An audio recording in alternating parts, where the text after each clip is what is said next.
Wali Kota Subulu Salam Haji Afan Alfian meninjau peserta ujian sesi kedua seleksi kompetensi dasar SKD CPNS Formasi tahun 2021 Kota Subulu Salam bertempat di Aula Serbaguna Pendopo Wali Kota, Selasa, tanggal 12 Oktober tahun 2021.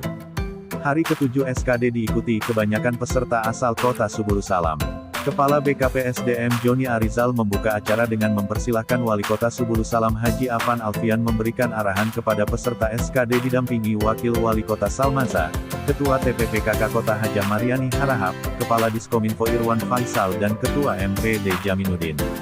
Waktu yang diberikan agar dimanfaatkan dengan baik, ucap Wali Kota mengawali arahannya. Berdoalah sebelum memulai ujian. Apabila hasil ujian belum memuaskan harus diterima dengan lapang dada dan terus belajar untuk persiapan ujian seleksi berikutnya, ujarnya.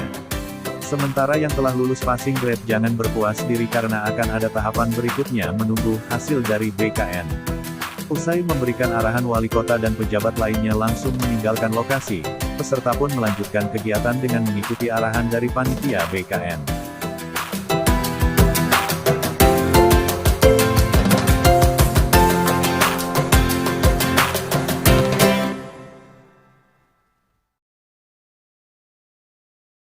Media Center Dinas Komunikasi dan Informatika Kota Subulu Salam mengabarkan.